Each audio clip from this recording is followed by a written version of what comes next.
Hi, everyone, and welcome to tonight's IIOP webinar, an update on the multi-stakeholder framework approach to medicine shortages. I'm Emily Kelly, and I'm one of the peer support pharmacists with the IIOP. So tonight's webinar will be recorded. Your name to be shared, you can just turn it off. Please mute all your microphones. And if you're having problems with your connectivity, maybe turn your video off. Or if you have any difficulty with the sound, make sure the speaker is not muted and or turned down on your computer. And often if you log in and out again, that works as well.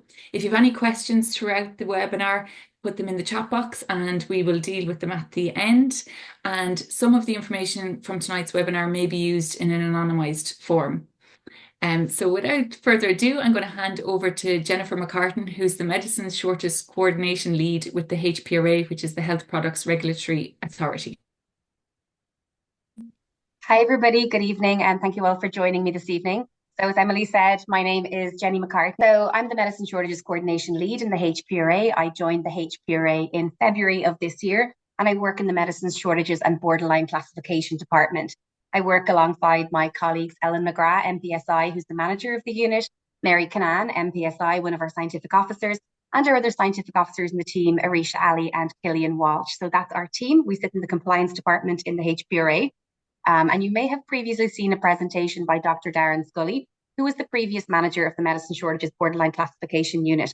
And Darren's presentation previously was on the 2-year framework review of the Medicine Shortages Coordination Framework. So there may be some similarities in the presentation, but in general, I've tried to work my presentation around the questions that have previously been submitted while people were registering for the webinar. So I just want to say a really big thank you to everybody who submitted questions in that forum. About 18 individuals submitted something around 28 or 30 questions. So I've done my best to answer the questions throughout the presentation.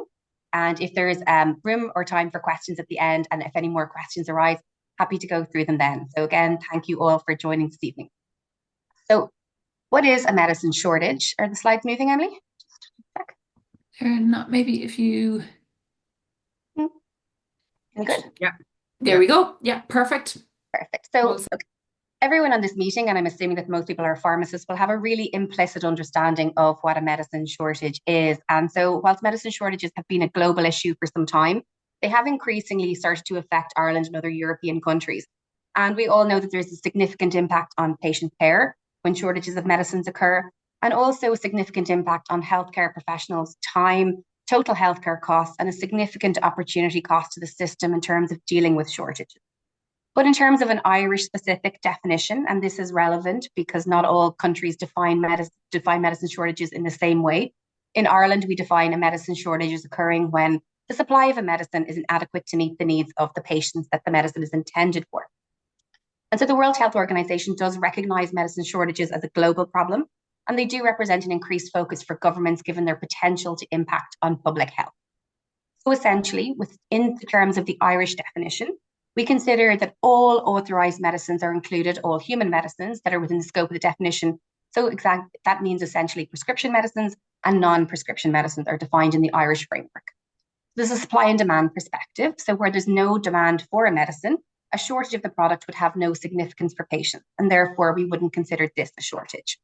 So our definition, the Irish definition, is applied at individual product level. So for example, if a specific medicine is short, we define that as being in short supply, even if there are equivalent alternatives. So for example, if something is on the interchangeability list, we'll take atorvastatin 10 as an example, and there are other atorvastatin 10s available, we still consider that the brand that is short is short. And this is appropriate in terms of the Irish context. But in other contexts, actually, this is not the same. And the definition of a shortage can vary between European member states and globally. So that's the Irish specific definition of what a shortage is. So what does not constitute a shortage? And the reason I have some of these, I suppose, lists as to what is not defined in terms of what's being a medicine shortage is to do with some of the questions that were received through the webinar. So discontinuations and withdrawals are not considered medicine shortages. Where a medicine isn't yet authorised, or where it's authorised but it isn't marketed in Ireland for commercial reasons, and that medicine isn't available, we don't consider that a medicine shortage. Logistical or supply delays due to errors in delivery, we don't consider these things at local level to be shortages. where the normal supply to a wholesale distributor has been delayed, but there is sufficient stock at wholesale level that normal supply to patients won't be impacted. So, for example, there's enough buffer stock at wholesale, we wouldn't consider this a shortage. Or where only one wholesaler is in a situation where they can't supply the medicine, but others can supply the medicine. This also doesn't meet the Irish specific definition of a shortage. So I'm hoping that some of the submitted questions will be answered by that slide.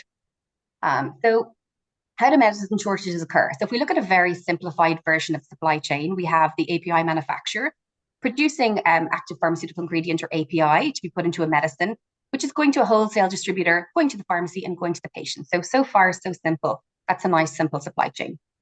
In terms of why shortages occur within the supply chain, so each shortage is actually representing an individual set of circumstances. And so these can be complex and multifactorial in a lot of instances. So from the information that we have received in the HPRA, we do know that about 60% of shortages are related to breakdowns or delays in manufacturing, so manufacturing issues, or a product quality issue. And so manufacturing can be delayed when APIs or other substances or ingredients are in short supply, and shortages in packaging materials and anything else necessary to manufacture the medicine.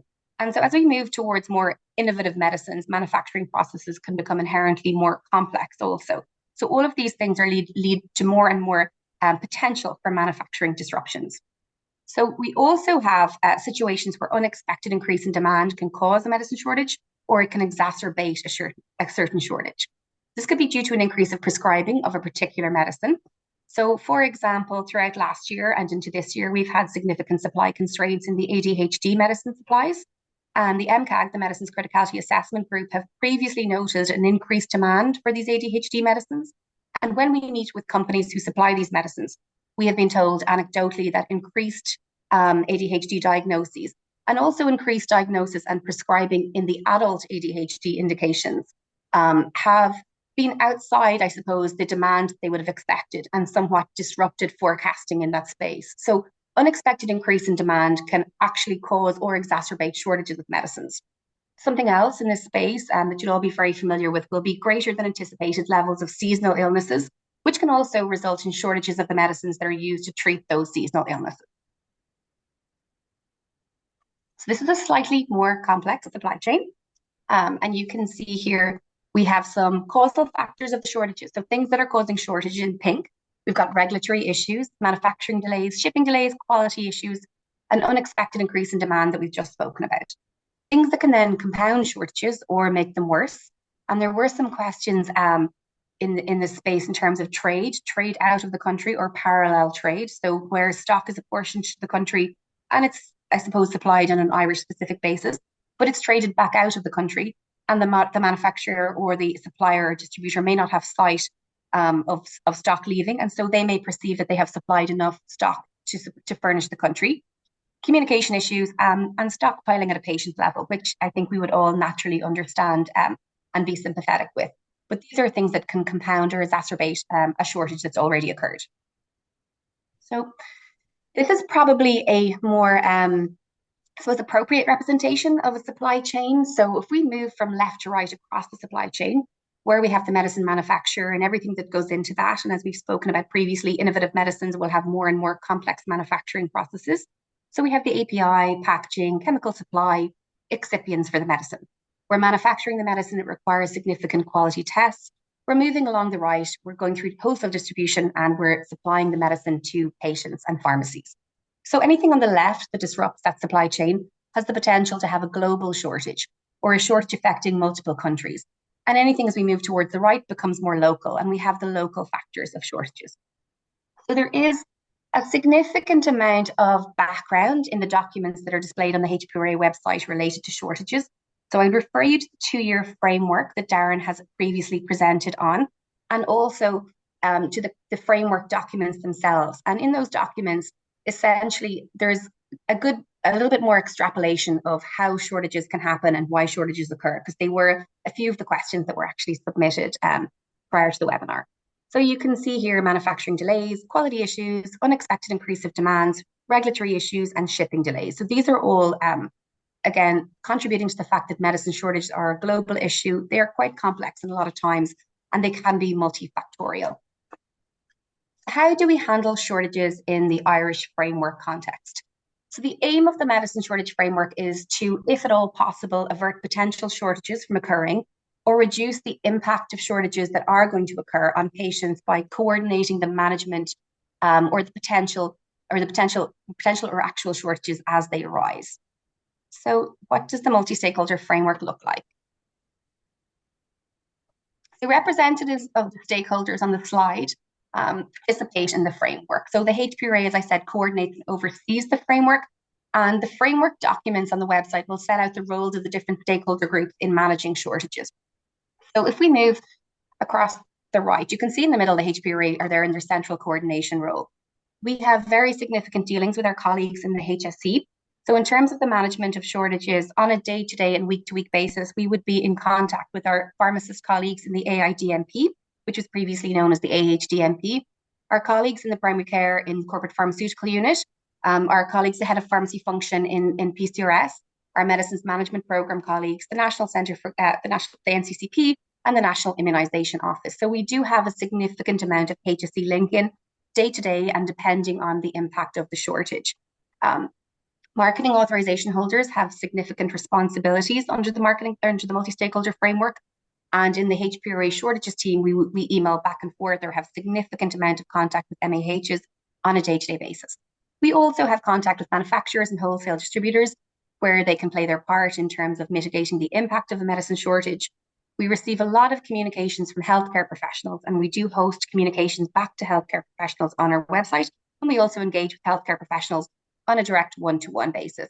And where it's helpful and appropriate, we will also communicate with patient representative groups. So where we have information that we would like to impart on a wider scale, make sure that patient groups have a good understanding or are kept empowered with the knowledge, or where there's anything that's relevant to a shortage for their clinical group, we also host those within the framework.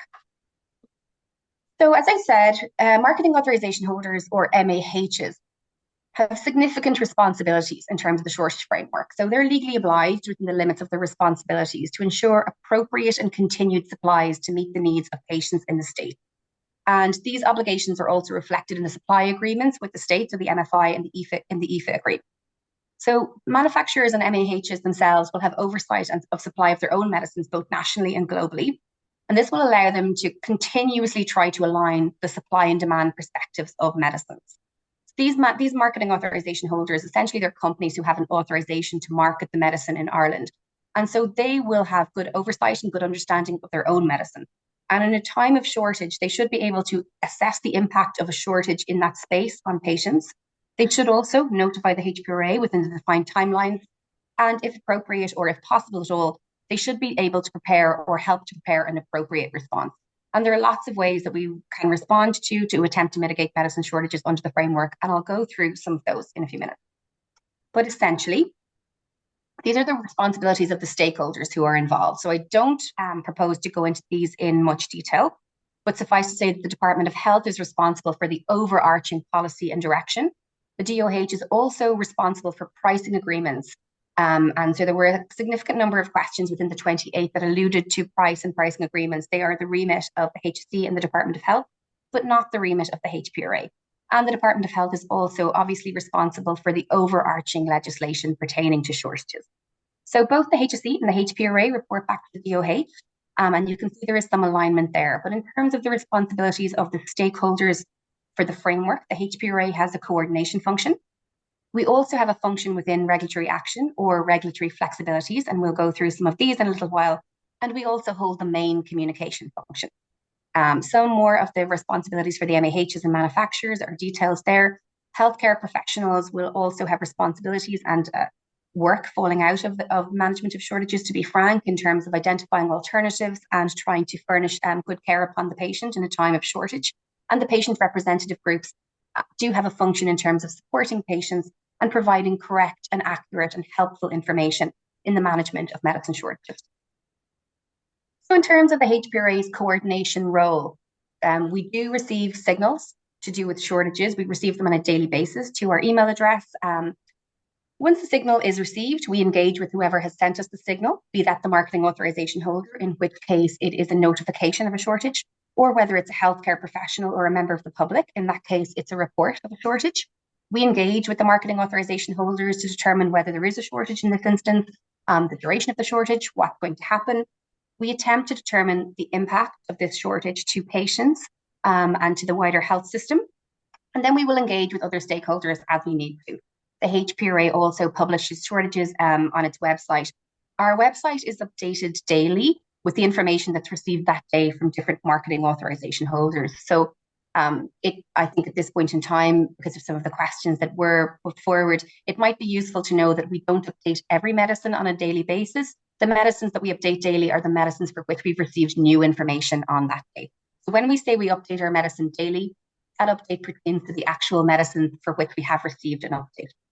And then once again, when the medicine shortage is resolved, we also update our website in that space. So essentially, the HPRA's role in medicine shortages is the coordination of the response to the shortage across all stakeholders. So the impact, in as much as is possible to patients, is actually mitigated. So these are the forums through which shortages are notified or reported to the HPRA. Now, the forums don't need to be used, and in lots of situations, particularly when we're emailing back and forth with pharmacists, people just tend to put it in an email. So if we have a marketing authorization holder notification of a shortage, so it's coming from the person who has primary responsibility for marketing the medicine in Ireland, we use the form on the left, which is a notification of a medicinal product shortage. This form is submitted to the HPRA at the shortages email address, and it's also submitted to the corporate pharmaceutical unit in the HSE primary care reimbursement service. So these shortages are furnished to both the HPRA and the HSE, so that the HSE can also consider the impact of the shortage in this space. The reporting forms that are here, and as I said, you can use people can use the emails without actually filling in a reporting form, but the reporting forms can be particularly helpful. So they're here for patients and healthcare professionals, and also for wholesale distributors and manufacturers. So they are the three forms that we receive.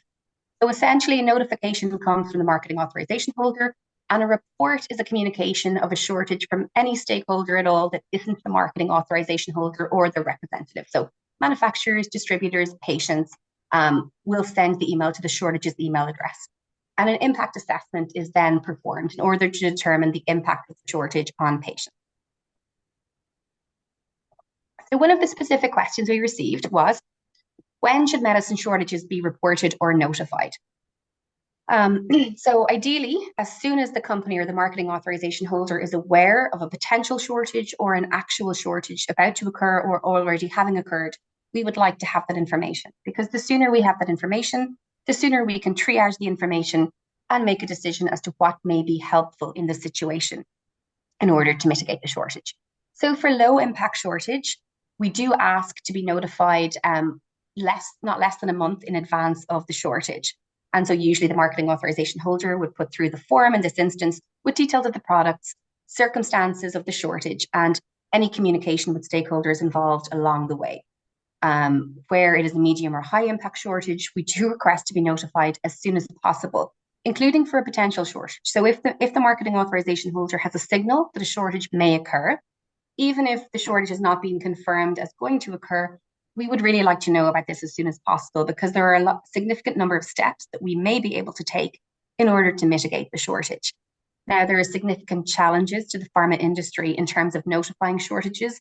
A lot of industry representatives will say that they operate in just-in-time models, and that delivery schedules, certain pieces of information may come to light at different points in time along the chain, where, for example, a shortage, they're actually finding out about the shortage as the shortage is actually happening, and that is just the way that some of the supply chains are set up. But in the space of medium or high impact shortage, we do request to know about the shortage as soon as possible. So essentially, for the medium and high impact, we do like the notification form because it has a significant level of detail. And again, these are available on the website if anybody's interested. And it has a significant level of detail that allows us to triage and consider the shortage appropriately. So normally, if they have it, they will provide some intelligence on market share, which will also allow us to correctly assess, I suppose, the potential impact of the shortage. So what's required is detailed there. There's significantly more information available on the website. So when should they be reported is the question there. And when are they reported is the question on my next slide. So the average number of shortages that get reported monthly to the HPRA in terms of how many shortages, notifications, or reports are we dealing with daily is 80. So you can see we're trending downwards as we go from the winter months into the summer months, with a low point sitting in the middle of the summer, and we're now trending back upwards. You can see for the first week of October, we've had 23 reports or notifications of shortages already. So we predict that the trend will go back upwards and that we will average somewhere between 80 and 100 shortages a month for the year 2024. So all of the data I'm presenting now is 2024 specific, but there is a more comprehensive look back in the work that Darren would have presented at the IAOP webinar about 18 months ago, as I said, related to the 2-year review. So if anybody is hungry for more data, there are documents online, significant 35-page document, and also Darren's previous presentation. So in terms of shortage notification, early notification, as you can imagine, of potential or actual medicine shortage is critical in helping to prevent or mitigate the shortage. The assessment of and the response to a medicine shortage needs to involve the coordination of multiple stakeholders and multiple activities and potentially multiple experts. So the impact assessments provided by the industry, their shortage notifications and their updates should be timely, reliable, consistent and comprehensive. And in terms of the impact assessments, how do we assess for impact? So our impact assessment contains 2 main considerations: if there are any therapeutic alternatives available, and the potential of the impact on the patient. So again, this is freely available online, but these are the types of therapeutic alternatives and how we categorize them. Now, I won't say that this is a perfect system by any means. Exact and none are fairly self-explanatory to every pharmacist on the call, I imagine. For exact, we have the exact same pharmaceutical ingredient strength and form. So I'm going to go back to my atorvastatin 10 example. So another available generic, potentially on the interchangeable list, is there. We are still classifying it as a shortage if we refer back to the Irish specific definition, but we have exact alternatives available. In this space, we would probably link in with other manufacturers to make sure that actually those medicines are available for supply, particularly if the market share was large of the notified shortage. None is also reasonably self-explanatory. So it's a medicine with unique pharmacology and no direct alternative treatment exists or alternative exists. So for example, you have a specific example in a few slides time, which is of a vaccination, and we will work through that one. In terms of similar, appropriate, and comparable, these types of therapeutic alternatives are defined in the table, and they're further defined in some of the documentation online. But for example, similar is the same active, a different strength. Appropriate generally is a different active, but potentially the same pharmacological class. And comparable is a different active, but comparable pharmacological class or mode of action. So these definitions are slightly arbitrary, and there can be some blurring of lines between the similar, appropriate, and comparable, but they are functional in what they're required to do, which is to help us assess potential for impact in terms of our next steps in the coordination of the framework. So the second thing we consider is also the impact on the patient. So mild impact on the patient, moderate impact on the patient, and severe. And again, these are somewhat arbitrary, and there can be some nuance in the determination. And these are not, I suppose, one size fits all, but they are a tool with which we use to come to our overall impact assessment. So mild, we might consider for simple dermatological conditions. Moderate could be more vulnerable populations where some dose forms may not be appropriate. For example, we have a shortage of a liquid preparation used in pediatrics or used in patients with dysphagia, but we have multiple versions of solid oral dose forms available. We would probably consider this moderate instead of mild. And then more severe medicines that are used perhaps in oncology regimens or certain antibiotics. So this is our classification of patient impact, and it takes into account the unique needs of the patient population and tries to consider the consequence of a shortage condition progressing if it's not treated with the medicine that's short. So that's what this is attempting to do. So our impact assessment is essentially the risk matrix we get when we look at our therapeutic alternative and our impact on the patient. So this impact assessment classifies into 3 reasonably arbitrary types of shortages: low, medium, and high impact. So for a high impact shortage, the HPRA and the coordination framework are working off the basis that a required response to a high impact shortage is one where the healthcare professionals will really need some specific information. Getting this information may be relatively urgent. Healthcare professionals may require to know or may wish to know the nature and the anticipated duration of the shortage, as well as some details about any potential for alternative supply arrangements, any clinical guidelines that may come out of a high impact shortage in terms of the coordination framework. So where it is a high impact shortage, really the system needs to react, and there is a high level of need on behalf of the healthcare professionals as to what's helpful in that situation. So we spoke about notifications and the fact that the more timely a notification is, the more that can be done within the time frame. So we also spoke about the fact that for a low impact shortage, we would really like to see 30 days if possible, but we understand that there are significant challenges to the industry in providing this information. And for low and medium impact shortages, we would like to know as soon as possible, even when it's a potential shortage. So we're very happy to receive potential shortage notifications that end up not transpiring into a real shortage. So I'm going to let this one sit for a little minute, but this is the average timing of notification of a shortage for 2024. So how many days notice do we get in order to appropriately, or as best as we can, coordinate the management of the shortage and coordinate all of the stakeholder engagement and the communications required? So on average, it's 11 days between notification of a shortage from the marketing authorization holder to the HPRA in order for us to start whatever coordination function we need. And so you can see here, some months we have a little bit more notice than others. And for some months, the timelines are actually really quite tight. And so again, if we think about what we really need in terms of a high impact shortage, is that urgent information, which is quite specific to that medicine if we want to react in terms of other supply arrangements, other alternatives, or if the system wants to move to published clinical guidance, or any advice really in terms of substitute medicines or therapeutic alternatives. So, for example, if you think about perhaps colleagues in primary care who may have to pay for alternatives for medicines in the perspective of a payer, there really isn't a lot of time here either. So we do a little bit better in terms of timing notifications for high impact shortages, and we are very grateful for this. So on average in 2024, when marketing authorization holders are notifying us of a high impact shortage, we have about 20 days. For a medium impact shortage, we are still less than 2 weeks. And for a low impact shortage, the average time is 4 days after the shortage has occurred. So again, the timing of the notification to HPRA, which is on average less than 2 weeks before a shortage occurs, does have significance. So the notification of a shortage to the HPRA is the basis for triggering our framework and all of the associated coordination of the multi-stakeholder response that we may require.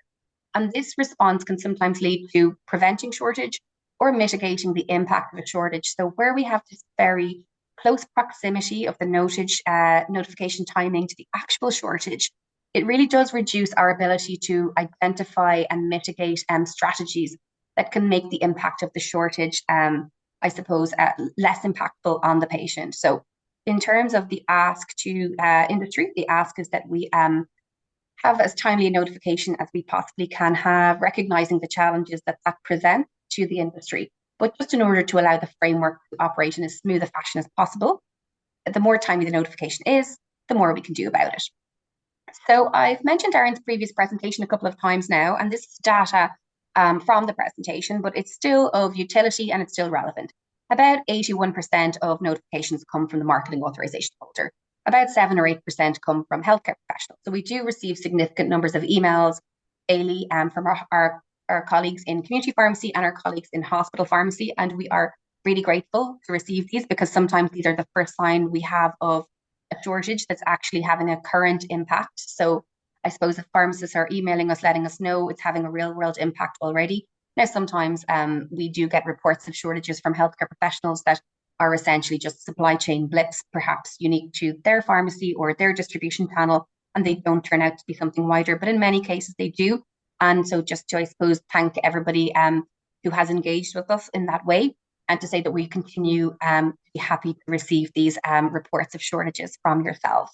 So in terms of the therapeutic areas impacted, again, there's significant levels of detail within the 2-year review, but it would make sense that the most frequently dispensed medicines are also the medicines with which most shortages present, because essentially we are in a numbers game when we start looking at data sets that are this big. So this is the HPRA website. So what do we do with the information when we, I suppose, as the HPRA? So the HPRA publishes a searchable list of the current shortages. So it's published alphabetically. I did mention already that it's updated daily with the information that we receive from marketing authorization holders that day. Shortages that are considered to be medium and high impact are currently published, so they're published on the website. And low impact shortages. So I suppose one of the updates for today is that we do plan on publishing our low impact shortages towards the end of the year, that there will be full transparency and to, I suppose, help healthcare professionals and other stakeholders who are impacted by shortages have full view of what may be short at the moment. So we also publish on a weekly basis our weekly update and our resolve list. So these are just some of the functions of the HPRA shortages team in terms of information sharing. So this is quite a busy slide, but it goes through some of the options for mitigation of shortages. So essentially, some of the ways that we can mitigate shortages are to do with regulatory responses that are within the remit of the HPRA. And we have significant engagement with our colleagues in other departments in this regard. So these are mostly not, I suppose, functions of the HPRA shortages team or the medicine shortages and borderline classification team. These are interdependent functions within other departments of the HPRA. So regulatory responses or regulatory flexibilities, batch-specific requests. I do have a slide on this because I have a specific example, so I'll go into a bit more detail in a minute. But batch-specific requests can be used to bring a batch into compliance with the Irish authorization, presenting no objections to exempt medicinal product or EMP imports. The HPRA can, if required, consider expedited variation for certain products. We can also consider expedited inspections, variations, anything that will help pull forward product. We can, and we do on a weekly basis, engage with our colleagues in the controlled drugs division within the HPRA, which is where we have shortages of controlled drugs, and we would like to request an expedited controlled drug import license, and our colleagues are very reactive to our requests in that regard. And we also can and do engage with other agencies or other competent authorities. There's a little bit more of that later on in the presentation. So the wider stakeholder responses, we can also ask manufacturers or suppliers if they can increase supplies of appropriate alternatives. And these are those day-to-day communications that we would send. If we have notification of a shortage, we will reach out to alternative stakeholders who may supply the same product in the generic form or may supply an alternative, perhaps of similar kind of pharmacotherapeutic effect. And so these are kind of background communications. Equitable distribution practices. There were one or two questions regarding allocations in the questions submitted prior to the webinar. And so the HPRA isn't responsible for putting in place allocations, but marketing authorization holders can often ask wholesalers, or wholesalers can put in place equitable distribution practices or allocations to ensure that there is appropriate and fair supply of medicines when we are in a position of constrained supply. So this isn't directly a function of the HPRA. The HSE can sometimes react to shortages by allowing temporary reimbursement codes or, I suppose, facilitating payment under the hardship arrangements. And I do have a specific example in terms of clinical guidance in my next example, but the HSE can and does facilitate the system by providing clinical guidance either through the AIDNP or the HSE Medicines Management Programme. So in terms of communication responses, we do communicate with patient groups ad hoc and on a as a needs-be basis. We also frequently day-to-day communicate with pharmacists, doctors, our colleagues within the hospital, and our website can also be used to hold healthcare professional letters and also guidance or guidelines.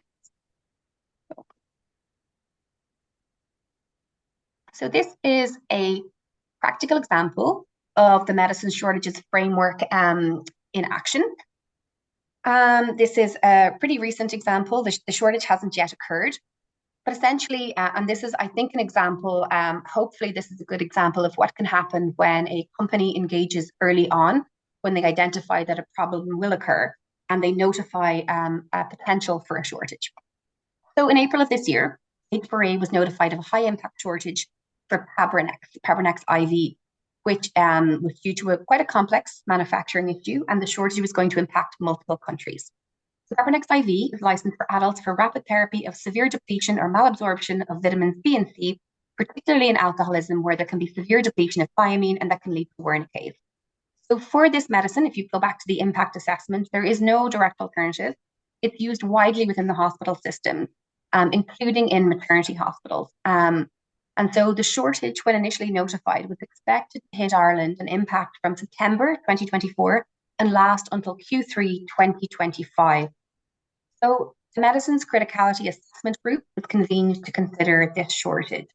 So essentially, the Medicines Criticality Assessment Group is a collaborative working group of relevant government, regulatory, and healthcare bodies, which is led by the Department of Health, and it's also chaired by the HSE. A little bit more information on it there. So essentially, the MCAG was established in 2028 as kind of a systems-wide reaction to Brexit.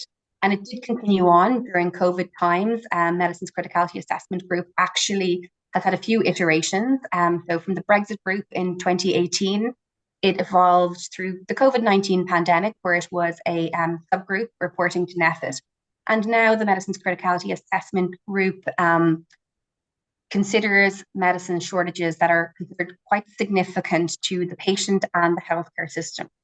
So the Pabernex shortage was considered very significant, or one that could have a very significant impact, and hence the Medicines Criticality Assessment Group was convened. The slide is a little bit messy, so I'd like to apologise to all of the stakeholders that are on the slide. I haven't made it look very pretty. But essentially, the Medicines Criticality Group, as I said, is convened by the DOH and chaired by the HSE.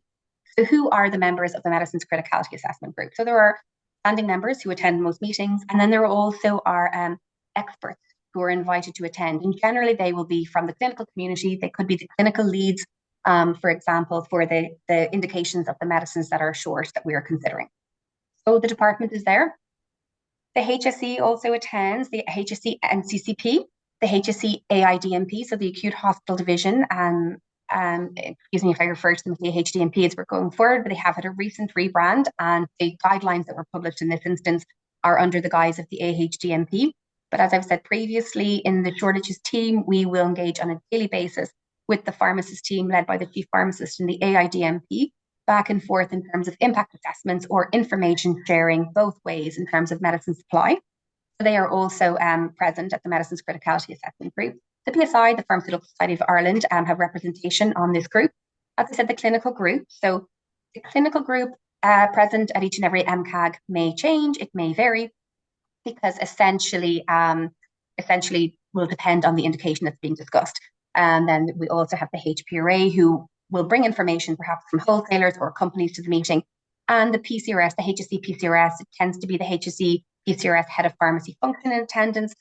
We also have company information that will flow to the HSE corporate pharmaceutical unit. So that's the background of the Medicines Criticality Assessment Group. And what did the Medicines Criticality Assessment Group do on the consideration of Pabernex? So a practical example of Pabernex being considered through the MCAG. So as an output of the MCAG, the HSE were charged with leading stakeholder engagement within the clinical group. And the HSE, in that regard, published clinical recommendations. So this was heavily led by the AIDMP, and these guidelines were published. And the guidelines, I suppose, outlined when it was appropriate to use Pabernex and in what scenarios. The marketing authorization holder also put a mitigation strategy in place on hearing that MCAG had made certain recommendations. So allocations were put in place based on the 6-month historical use of the product to April 2024 at wholesaler level. And essentially, the marketing authorization holder requested that these allocations would be put in place. So what's as an output, I suppose, of the MCAG and the clinical guidelines and the restrained prescribing, we have had, and the rationalization and the conservation strategy, this shortage, which was expected to start in September 2024, is now expected to start in February 2025, and it is still expected to end in Q3 2025. And so the marketing authorization holder has been quite clear that it wouldn't have been possible without the cooperation of the wholesaler in implementing these allocations at account level. And I think it's just a good example of early communication of a shortage from the marketing authorization holder and all of the collective approaches and I suppose all of the participation that can really help limit the impact of shortage or shortages generally on patients. So it was very significant engagement through the HSC in the terms of management of the shortage, which again was brought back to MCAG at another meeting. And so the medicine is currently listed on the HPRA website as short, but as I said, it won't actually be short until early 2025. We are hosting the shortage on the website because there is a reference to clinical guidelines. And as I said there, the clinical guidelines were produced by the AIDNP, the clinical programs for gastro and HEP, and the emergency medicine and neurology team. So we are currently hosting this on the website. And as I said, it is just a good example of how the framework can work in terms of the coordination, in terms of mitigation strategies. I have a second example. I'm just going to take a cup of water. So the second example is a very recent one. And I thought that this might be interesting for colleagues to see because it should technically be a live, no pun intended, shortage. This is to do with Fluence, the nasal spray, which is the influenza vaccine. It's a live attenuated nasal vaccine.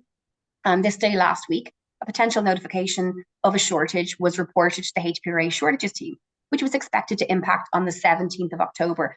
And again, if we go back to our impact assessment, there is no alternative medicine authorized in this space. And this medicine is used in children aged 2 to 17 who are being vaccinated as part of the HSC seasonal flu vac campaign for 2024-2025. And so while it may not be a massive impact for a child in the 2 to 17-year cohort to have to wait a week or two to get the vaccination, we considered this shortage was of significantly high impact within the HPRA shortages team because this shortage would really impact on the health system. And so we do take a health system perspective in these cases. And for the nurses, doctors, and pharmacists who had scheduled clinics, and for the contractor GPs and the contractor pharmacies who also may have scheduled time around their normal working day in order to administer this vaccine. So we considered medicine shortage in the round, and we did consider it to be very high impact. So the company in this regard, on notifying the shortage 15 days out prior to impact date, were very proactive, and they had already engaged with the HSE National Immunisation Office. And they, to be fair, had come straight to the HPRA on discovering that this shortage was about to impact. So in this regard, I've already previously mentioned batch-specific requests, which is essentially a way to pull product from another market under the Irish authorization and make it Irish stock. So the company were able to identify some stock in Italy that may be suitable for use in the Irish context. Obviously, it's Italian stock, and so all of the paraphernalia accompanying it will be in Italian. So this went, the request for a BSR goes to our colleagues in the Human Products Authorization and Registration team. I'm going to call them HPAR from now on. And so HPAR received an application for the BSR of Italian stock one day after we were notified of the potential shortage. So this is a listing from last week. You won't see this listing on our website anymore because the shortage has in fact been, it was up for a couple of days and it's back down again because we have mitigated it with stock. So what is a batch-specific request?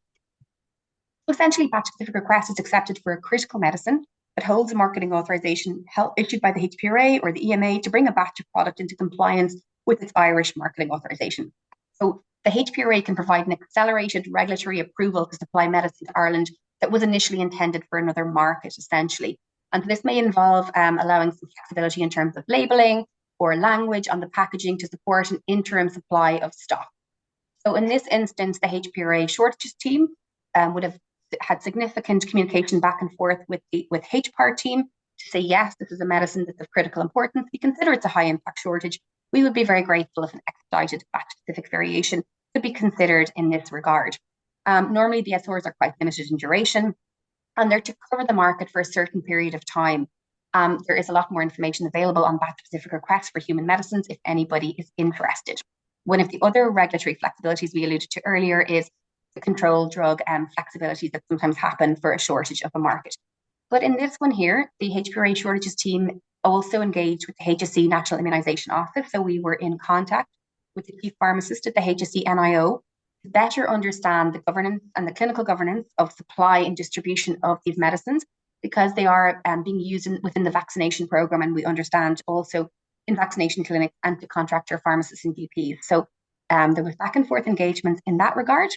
And also there was significant engagement between the company, I understand, and the HSE NIO And within the HPRA itself, we would have had significant engagements with our colleagues in HPAR to support the company's request for BSR and to support the expedite it in an expedited manner if that was within the competence or the gift of the HPAR team.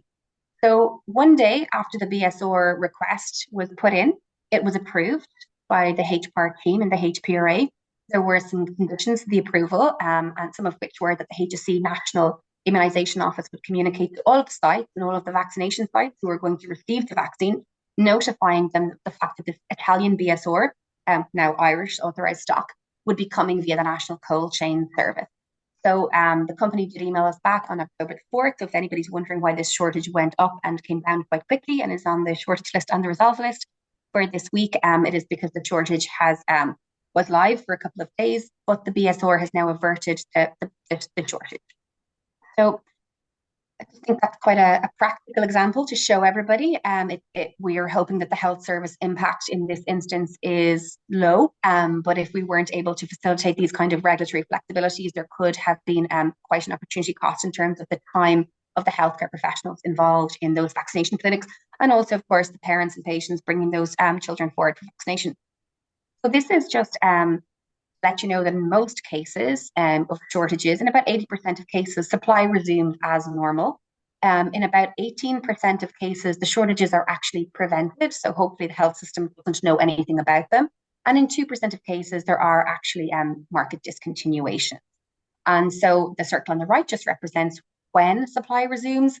17% it resumed earlier than the estimated date that the marketing authorization holders tell us, which is the date that we host on our website. It is just an estimate, and these dates are movable feasts. About 40% are resolved on time, and about 43% are unfortunately resolved later than initially anticipated. So in terms of our coordination role, this slide is essentially in reference to some of the questions that were put forward from the 18 people and 28 questions that were received. And again, thank you for all of those, because it's really helped me frame the presentation. But the HPRA's regulatory remit doesn't extend to pricing and reimbursement, the operation or negotiation of the national pricing frameworks, i.e. the EFA or the NFI frameworks, or any commercial issues. We're not involved in sourcing medicines, purchasing medicines, or tendering for medicines. We don't provide clinical guidance, but as you can see, we do engage with our clinical colleagues in the HSE, where clinical guidance can be useful or supportive to healthcare professionals in dealing with medicine shortages or constrained supply. We can't legally compel a company to produce a medicine or increase production. We do ask in times of shortages that if companies can bring in extra supplies or from other markets. Of course, this is a question that we ask, a request we make of marketing authorization holders. And we can't compel a company to apply for marketing authorization in the first instance. So there are some recommendations arising out of the HPRA 2-year review. And again, as Darren has previously done a presentation on this, I don't propose to go into them, but I just wanted to highlight them to you. So in terms of the 8 recommendations available on our website, optimization of the current system, and I've given a couple of examples of how the system works, are essentially some of the recommendations, and prevention and mitigation strategies to prevent shortages from occurring are also in there. So the 2-year review details the 8 recommendations split between optimization and prevention strategies. So essentially, the recommendations are better notifications, better timeline for notifications, increased transparency, and as I said, we are moving towards publishing low-impact shortages, better accuracy in all aspects of notification, increase the resilience within the supply chain, better communication between all parties, fair and equitable distribution, and review of parallel trade. So I'm just going to really quickly, because there was one question on what's happening in Europe.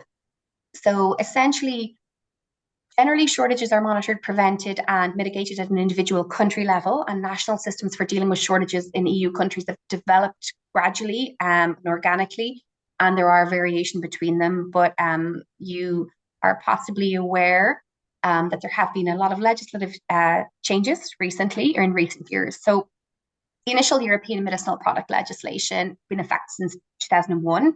It didn't make any specific provisions for dealing with shortages. However, since 2022, the EMA has an expanded remit and role in the management of shortages. So in crisis preparedness, and also in the management. And this is defined in Reg 22.123. So essentially, Reg 22123 is here. If anybody wants to look it up, it's available online, but it does make for management during crisis times and peace times of shortages. So this is the reinforced role of the EMA in crisis preparedness and management of medicinal products and medical devices. So this is quite a busy slide, but the HPRA is very active in the European network and chairs and participates in a number of committees related to shortages. So on the left, we have the European Pharma Strategy, which provides for legislation with specific provisions made for shortages. We then have the TFAM. So we have the Joint Task Force for the Heads of Medicines Agencies, which focuses on structural and strategic solutions to shortages. There is the expanded EMA remit, which we've just detailed within the legislation. And this brings in the SPOC Working Party. I do have a couple of slides on SPOC Working Party next because there was a specific question on that. We also have the European Commission Joint Action, which focuses on the coordination of shortages. And then we also have EMAN 2025, which is just an underpinning strategy. So there's a little bit of duplication in this slide, but it was in case I didn't get through all of the slides tonight. I just put in some text there. So essentially, the joint action on shortages and the inclusion of medicine shortages in the EMAN strategy to 2025 is underpinning. And the development of the European Medicinal Product Single Point of Contact, so the SPOC working group, facilitates greater communication on shortages that impact multiple countries, because some of the shortages impact locally, some of the shortages impact European-wide, and some shortages are in fact global and are impacting on multiple countries all around the world, sometimes to a different extent. But essentially, the SPOC working group tries to pull in the kind of communication aspect to working on shortages. So the EMA publishes information on critical shortages that are being monitored at EU level by the SPOC working party. The EMA formally established the SPOC Working Party in 2022 in accordance with Reg 22123. The minutes of the SPOC Working Party are available online, and more information on critical shortages are available online. And I'm detailing this because there were questions on very specific products that I don't have time to go into tonight, but I'm referring, I suppose, the questions here in terms of the information that is freely available on the EMA's website, where SPOC Working Party has been coordinating. There is significant amount of information shared on the medicines. So I would advise anybody who has further questions on that to check out the EMA website. So this is the first product for which there was questions, and this is the second product for which there were questions. So I don't propose to go into the specifics of those shortages there because a lot of the information is publicly available. This is just a slide that's kind of showing the interplay between all of the European pieces. So the MSSG is a steering group on shortages and safety of medicinal products. It focuses on activities related to preparedness for crises, so COVID times. And this is provided for again in Reg 2123. The Chessman project just aims to build capacity at a member state level. So all of this is just to show you that there is very significant amount of work and focus and energy at a European level related to medicine shortages. So, as I said previously, medicine shortages are a complex global issue. So what's happening in terms of local? So you'll probably all be aware because there are implications for pharmacists in a further regard, but we recently have had the Health Miscellaneous Provisions Bill 2024, and there are some obligations outlined in that bill. So essentially, reporting of information to support the security and supply of medicine. So this bill passed this year, and the HPRA may require a relevant person to provide the authority, that's the HPRA, in such a form and manner, essentially, that's necessary for the purpose of the management of the availability of medicinal products within the state, including monitoring for current and future supply of medicinal products, and the identification and the management of medicinal product shortages. And so who is a relevant person? A relevant person is the holder of a manufacturer's authorization, the holder of a marketing authorization, the holder of a CMA, community marketing authorization, the holder of a wholesaler's authorization, a retail pharmacy business within the meaning of the Pharmacy Act, a hospital, and any other person or legal entities, being persons or entities authorized or entitled to supply medicinal products that may be prescribed. So you'll see here that the ask is for information, essentially. So information in relation to medicinal products within the possession or control of the within the possession or control of the relevant person. That is what that legislation requires. So this allows for mandatory requirements for actors within the medicine supply chain to report critical shortages as they arise, and for the authority, the HPRA, to request additional information.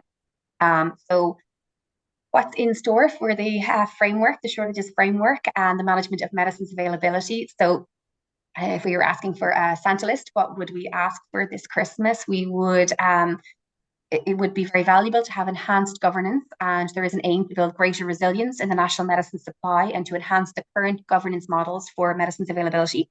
We would be well supported by the development of a digital infrastructure. So the aim is to develop a national digital system that allows for automated monitoring of medicine stock, which would then enhance the ability of the health system to track availability of medicines and would allow for better forecasting, better modelling, and a greater capacity to model supply and demand. There are, of course, a number of digital infrastructure and e-pharmacy projects ongoing within the health system and the HSE. And so anything that does come out of this would need to dovetail, recognise, or some form of API in terms of how it would engage with those projects. And we are keenly aware of colleagues in other areas who are working on, I suppose, digital infrastructure for medicines. And then for the national legislation, which I've just gone through to align with the EU strategy. So now you can see that we will have a mandatory requirement for industry to provide notifications of potential and actual shortages. And so this would also allow for provision to request supply chain transparency. And we've just gone through that piece there. And that is my final slide. So I think I'll stop sharing, and I don't know if we've time. I think yeah, thanks a million, Great. Jennifer. That was fantastic. So comprehensive and so well explained.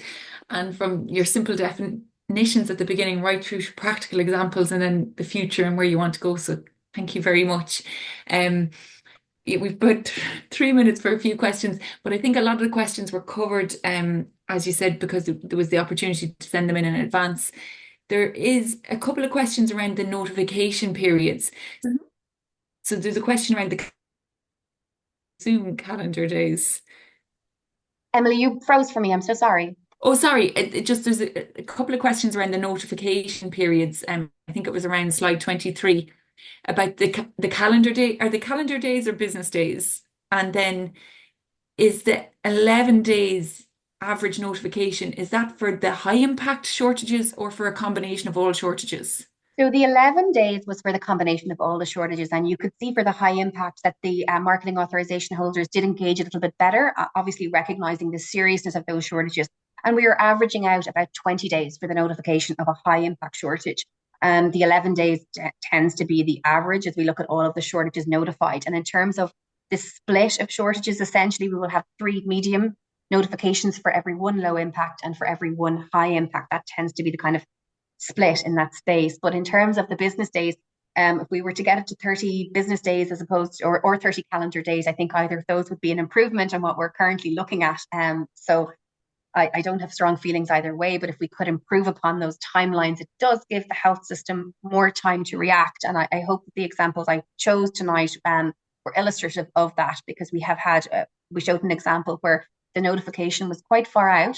And the company was very concerned and very worried as to the impact of the health system. And as well as engaging very well with us, was also pressurizing us to leverage what we could in terms of getting guidelines, in terms of engaging with colleagues. And we had a company asking us what we were doing. Whereas, sometimes it's the other way around. So yeah, the 11 days is essentially the average, and the 20 days would be the average specific to high impact shortages. So I hope I've answered that question. And there's a couple of praise for the BSR, and that was very interesting as well to see the That's not the shortages examples. team. Yeah. That's the real scientists who do that. Certainly not.